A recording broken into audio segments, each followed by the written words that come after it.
नमस्कार दोस्तों।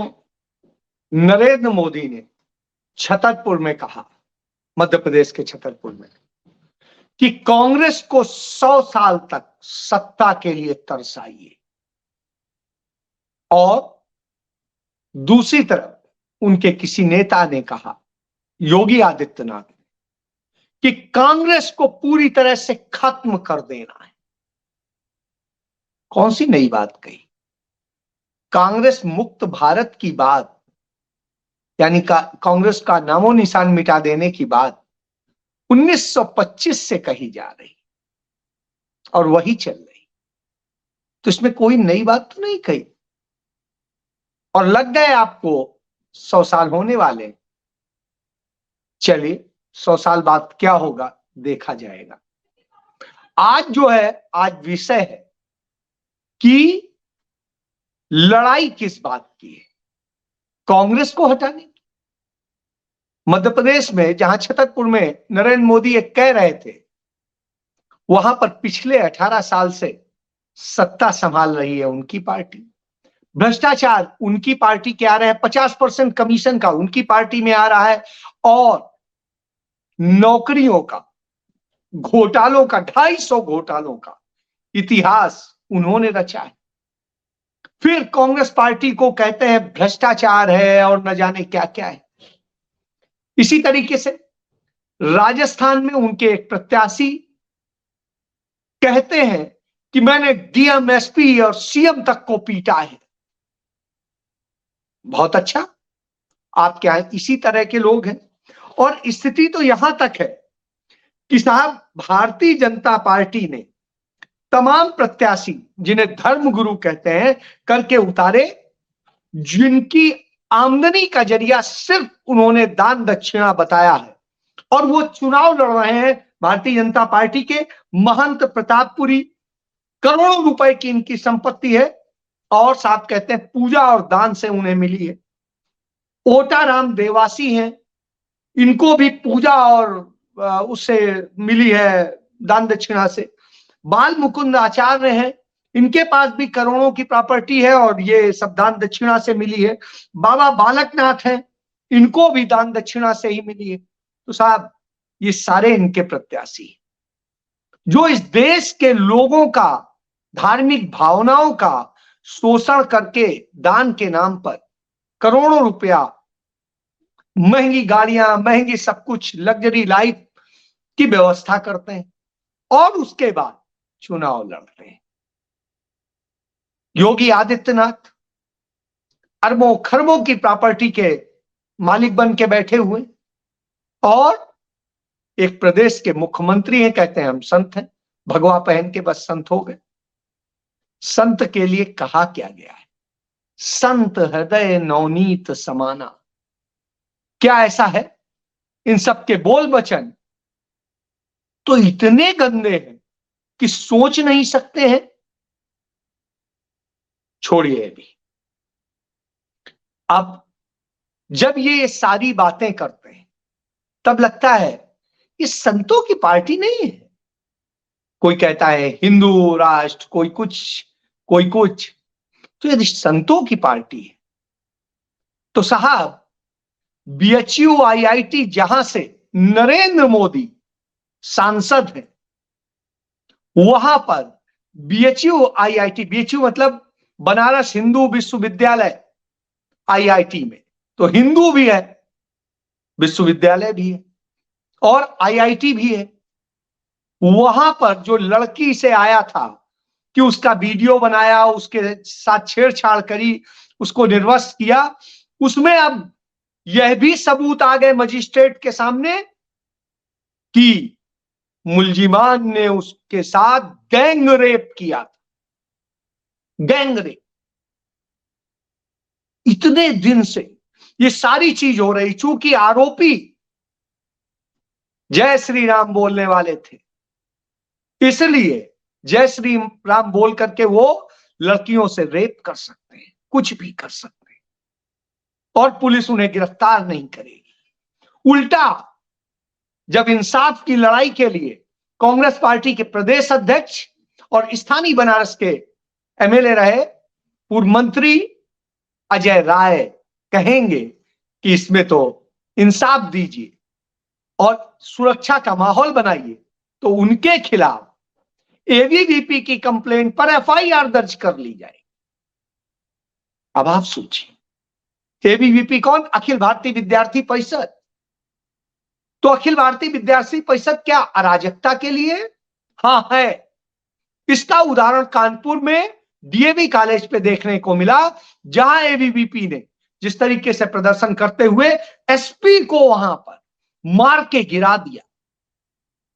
कल्पना करिए, ये घटना हो जाती है और उसके बाद में सब तमाशाई हो जाते हैं।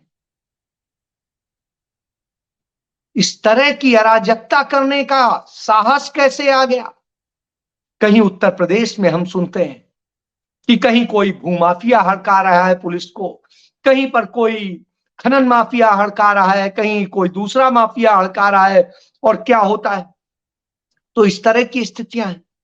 क्यों? क्योंकि इस देश का प्रधानमंत्री, इस देश के तमाम भाजपा शासित डबल इंजन की सरकारों के मुख्यमंत्री देश बनाने की बात नहीं करते, देश में रोजगार, अच्छी शिक्षा, अच्छी व्यवस्था बनाने की बात नहीं करते। वो क्या कहते हैं? हम राम मंदिर बनाए, हम ये बनाए, हम वो बनाए। राम मंदिर के नाम पर जो लूट हुई है, हजारों करोड़ रुपया जिस तरीके से लूटा गया है, वो किसकी पॉकेट में गया है? जमीनों के घोटाले हुए हैं और सब कुछ हुआ है। जो अयोध्या का पूरा इलाका डेवलप किया गया, उसमें घोटाले हुए, ये सारी चीजें आ चुकी हैं, बावजूद इसके कोई कार्रवाई नहीं हो। कमोवेश इसी तरीके से धर्म के नाम पे लूट मध्य प्रदेश में भी हुई, महाकाल लोक में, और ये एक जगह नहीं है, सब जगह हो रही है, इसलिए अब इस पर ज्यादा नहीं जाऊंगा। नरेंद्र मोदी कहते हैं कि 2047 में इस देश की जीडीपी इतनी होगी, इस देश का ये ऐसा होगा। साहब इतने साल से शासन में है, तब क्या किया? कांग्रेस तो पूरे हिंदुस्तान में यदि कहेंगे तो 49 ईयर्स ही सत्ता में रही, 75 साल हो गए, 75 साल में वो 49 साल ही रहे, बाकी तो आप हैं। और जब आप हैं तो आपने क्या किया? एक पीएसयू बनाया? नहीं बनाया। पंडित नेहरू ने बनाया, इंदिरा जी ने बनाया, लाल बहादुर शास्त्री ने बनाया, राजीव जी ने बनाया, मनमोहन सिंह ने बनाया, बाकी बहुत सारे लोगों ने बनाया, लेकिन आपने तो नहीं बनाया। बेचा जरूर है, बेचने का क्रम आपका चलता रहेगा। तो आप ये करते हैं, आप अपनी उपलब्धियों में क्या बताते हैं कि इस देश में 80 करोड़ लोगों को हम 5 किलो अनाज दे रहे हैं और 5 साल तक अगले देते रहेंगे, यानी 5 साल तक और आप भिखारी कम से कम बनेंगे और उसके बाद आप मर जाएंगे, क्योंकि यह देश उसका भुगतान करने की स्थिति में नहीं रह जाएगा। जो स्थिति, उसके बाद में आरोप लगाते हैं कि कांग्रेस लूटने वाली मशीन है। तो साहब यदि कांग्रेस लूटने वाली मशीन है तो आप 9.5 साल से सत्ता में हो, आपने क्या किया? और लूटने की बात कहोगे तो कांग्रेस के समय में डॉलर की कीमत 48 रुपए थी और देश पर कर्ज 55 लाख करोड़ था। आपके समय में डॉलर की कीमत 83 रुपए पार कर चुकी है। डॉलर किस रेट पे है? 83 रुपए से ऊपर का है। और कर्ज कितना है? 174 लाख करोड़। तो लूटा किसने है? तमाम इन पूंजीपतियों के, अदानी अंबानी जैसों के जो 25 लाख करोड़ रुपए के कर्ज माफ किए हैं, वो किसने किए हैं? आपने। तो आप बनेंगे, आप कहते हैं हम राम मंदिर बनवा रहे हैं, तो राम मंदिर आप नहीं बनवा रहे। राम मंदिर बनाने के लिए पूरा पैसा दान से मिला पैसा है, जिस दान की लूट मैंने आपको बताई कि तमाम आपके प्रत्याशी तमाम रूप से करते हैं, यानी आप उसका राजनैतिक इस्तेमाल करते हैं, अपनी सत्ता के लिए इस्तेमाल करते हैं, भगवान के लिए नहीं। तो ये, और राम मंदिर कोर्ट के आदेश से बन रहा है, और कोर्ट के आदेश का पूरा आप ब्यौरा पढ़ लीजिए, समझ में आ जाएगा कि क्या है। चलिए, उसके बाद में कहते हैं कांग्रेस पार्टी में जो अध्यक्ष हैं वो रिमोट से चलने वाले हैं। आपकी बात मान ले तो आप, वो भी कहते थे, जो प्रधानमंत्री थे मनमोहन सिंह, वो भी रिमोट से चलने वाले थे, ये भी रिमोट से चलने वाले। साहब, मनमोहन सिंह के फैसले देख लीजिए, जब पूरी दुनिया मंदी में मर गई थी उस वक्त भी उन्होंने देश को बचाया था। उनके हर फैसले ने देश को मजबूत किया। यही वजह थी कि जब वो देश छोड़ के गए तो देश के पास में भरपूर, इतना ज्यादा विदेशी मुद्रा भंडार था, खजाना भरा हुआ था, कहीं कोई कमी नहीं। आपके झूठे आरोप के कारण उस सरकार पर यह लगा कि वो भ्रष्टाचारी है और आपने हटा दिया, लेकिन बाद में वही आपने ही प्रूव कर दिया कि वो सरकार भ्रष्टाचारी नहीं थी। और आज तक 1947 से लेकर अब तक कांग्रेस की तमाम सरकारों पे जो आप लोग आरोप लगाते रहे वो सब झूठे थे। ये अदालतों में आपने साबित किया। चलिए, राहुल गांधी क्या कहते हैं? राहुल गांधी कहते हैं कि हम कभी नहीं कहते कि यह हमने दिया है, नहीं, आपका हक है, हम आपका हक आपको दे रहे हैं। हमने आपको आपका हक दिया खाद्य सुरक्षा, हमने आपको आपका हक दिया शिक्षा का अधिकार, हमने आपको हक दिया काम का अधिकार, रोजगार का अधिकार, हमने आपको दिया सूचना का अधिकार। हम आपको अधिकार देते हैं क्योंकि वो अधिकार आपके हैं। हम आपको भीख नहीं देते, बल्कि हम आपको आत्मसंबल देते हैं, आपको बढ़ाते हैं, बनाते हैं, और उसमें सहयोगी बनते हैं क्योंकि आप हमें लाते हो। यानी हम भगवान नहीं, भगवान आप। ये राहुल गांधी कहते हैं कि भाजपा ने जिस तरीके से जल, जमीन, जंगल, पोर्ट, एयरपोर्ट, क्या क्या गिनाए, इस देश का सब कुछ बेच दिया है अपने मित्र पूंजीपतियों को, वो, और उसके बदले में क्या करते हैं? एक बड़ा भारी फैसला है, पूरी सूचना। राहुल गांधी ने कहा कि जब ये पैसा अडानी की जेब में जाता है तो ये अमेरिका जाता है, दूसरी जगह जाता है तो उसी जगह जाता है, लेकिन जब आम जनता को हम देते हैं, किसान को देते हैं, गरीब को देते हैं, तो वो पैसा इस देश में रहता है, देश पर खर्च होता है। और आज हमने देखा कि किस तरीके से श्रीलंका का पोर्ट जो मोदी जी के मित्र को मिला, उसे बचाने के लिए, जिसे नरेंद्र मोदी ने दबाव देकर दिलवाया था, उसको बचाने के लिए अमेरिका उसमें इन्वेस्ट कर रहा है। अमेरिका मतलब अमेरिका सरकार नहीं, बल्कि वहां के वही सेल कंपनी। इससे आप खेल को समझिए। तो जिस तरीके से, और मोदी सरकार का रिमोट कंट्रोल किसके पास है? राहुल गांधी बता देते हैं उनके मित्र अडानी के पास। तो ऐसी स्थिति में समझा जा सकता है कि किस तरह की स्थितियां डेवलप की जा रही। हालात तो ये हो गए हैं कि रेवाड़ी में एक घटना हुई, केंद्रीय मंत्री है राव इंद्र जी, वो एक भवन का उद्घाटन करते हैं, और वो भवन 2004 में कांग्रेस की सरकार के दौरान बन गया था और चल रहा था, आज तक चल रहा था। वहां कुछ ना नया निर्माण हुआ ना कुछ बना, उसी का उद्घाटन करते हैं और कहते हैं साहब ये हो गया। 27 साल पहले उसके बनना शुरू हुआ था, बन के तैयार हो गया 2004 में, और उसके बाद में साहब कहते हैं कि उद्घाटन कर रहे हैं। तो ये बताता है कि अब कुछ नहीं बचा तो ये करिए। तो ये नाम बदलने की जो मशीन है, उस मशीन से अपने आप को चलाना चाहते हैं और उससे करना चाहते हैं। तो जब मशीन आपकी नाम बदलने की मशीन से काम चल रहा हो तो आप क्या करते होंगे, समझा जा सकता है। इसी को लेकर ये उसी तरीके से है कि जब नरेंद्र मोदी ने, याद करिए, नोटबंदी करी थी तो क्या कहा था, 50 दिनों का टाइम दे दिए भाई, 50 दिन बाद किसी भी चौराहे पे खड़े करना और क्या क्या क्या आप जानते हैं। और उसके बाद आज कितने दिन हो चुके हैं, 7 साल पूरे हो चुके हैं, और उसके बाद में एक शब्द नहीं है। तो भारतीय जनता पार्टी, और वो भारतीय जनता पार्टी कांग्रेस पार्टी पे आरोप लगाती है कि साहब ये पिछड़ों का अपमान करते हैं। कांग्रेस पार्टी तो कहती है हमारे पास सिर्फ 4 मुख्यमंत्री और 4 में से 3 ओबीसी।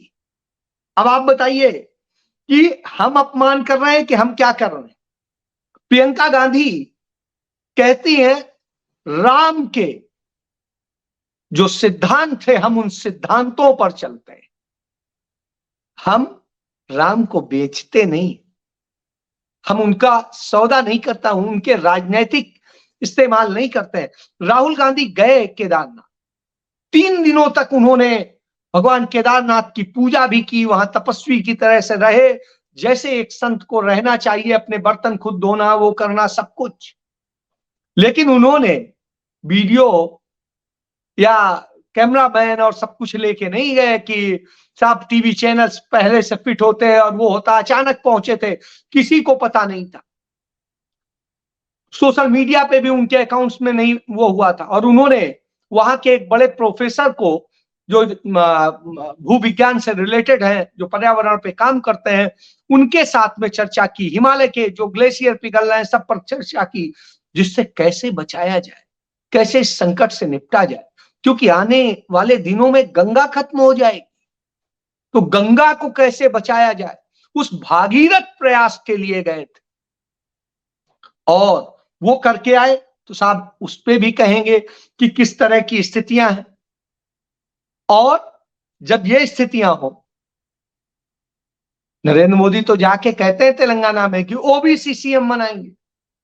वो क्या बनाएंगे, 2% में ओबीसी सीएम बनाएंगे बताते हैं, और जहां है वहां क्या कर रहे हैं आप तो देख लो, बताओ आप। उत्तर प्रदेश में तो ओबीसी बहुत है, बना देना चाहिए था, क्यों नहीं बनाया। तो ये बताता है कि सिर्फ झूठ बोलना और झूठ पर ही रहना यही इनका है। तो इस स्थिति में आप हमला करते हैं कि वो अपनी दादी का और उनका नाम लेते हैं, तो साहब नाम लेने का बेसिकली नाम बदलने की राजनीति करते हैं। शहरों के नाम बदलेंगे, स्टेशनों के नाम बदलेंगे, योजनाओं के नाम बदलेंगे, और नाम बदलने की राजनीति जब करते हैं तो सवाल उठता है आप करेंगे क्या, कितना झूठ बोलेंगे।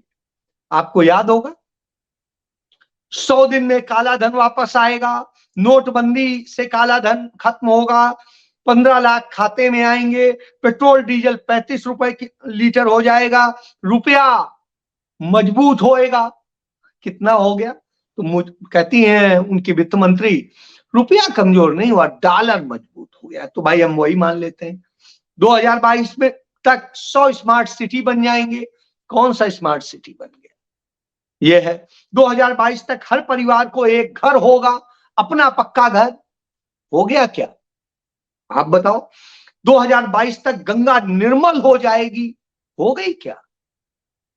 मुझे बता रहे थे बनारस में बीएचयू के आईआईटी के प्रोफेसर हैं कि गंगा के लिए हम इतना ज्यादा, मेरे पिता ने जीवन दिया हमारा, और हम इतना जुड़े हुए थे, आज हमें तकलीफ होती है उस शख्स का हमने साथ दिया जिसने गंगा के नाम पे झूठ बोला, और उसने क्या किया यह देखने वाला है। इसके बाद में जिस तरीके से कि वर्ल्ड क्लास इंफ्रास्ट्रक्चर बनेगा, कहां दिखाई दे रहा है, दिखाई दे रहा है कहीं, सिर्फ प्रचार हो रहा है। 5 ट्रिलियन इकोनॉमी हो जाएगी, तो 2023 तक 5 ट्रिलियन इकोनॉमी होनी थी साहब, हो गई क्या। इसके बाद किसानों की आय 2 गुनी हो जाएगी, पिछले साल हो जानी थी 2021 में, हो गई क्या। इसके बाद गैस सिलेंडर 400 था, आज कितने का है आप सोच लो। इसके बाद भ्रष्टाचार जड़ से खत्म होगा, खत्म हो गया क्या, कहीं पैसा वैसा नहीं चलता है क्या। 50% कमीशन, 40% कमीशन खत्म हो गया। 2 करोड़ हर साल रोजगार, मिल रहे हैं क्या? दुनिया का सबसे बड़ा बेरोजगार देश बन गया है।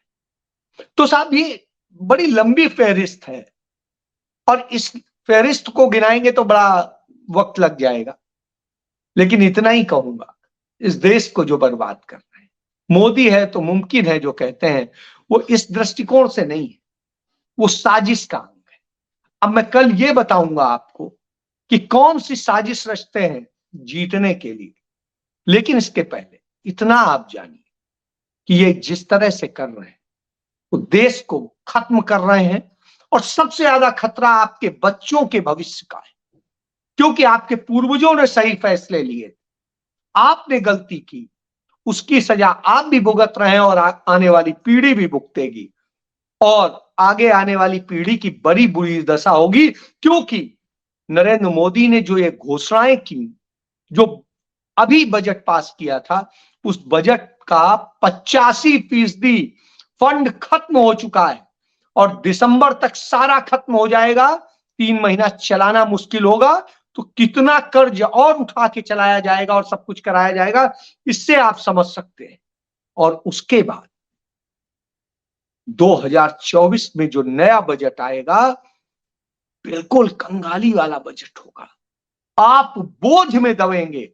अब फैसला करिए, आपको अपने लिए फांसीवादी और वो सरकार चाहिए जो आपके ऊपर टैक्स टैक्स और टैक्स लाती रहे, लूटती रहे, और देने के नाम पे आपका ही कुछ लेके आपको दे के कहे कि हाँ साहब ठीक हो गया, क्योंकि 5 किलो अनाज के नाम पे टोटल खर्चा 1,90,000 करोड़ होता है, और आपसे लूटा जाता है 25 लाख करोड़ रुपए।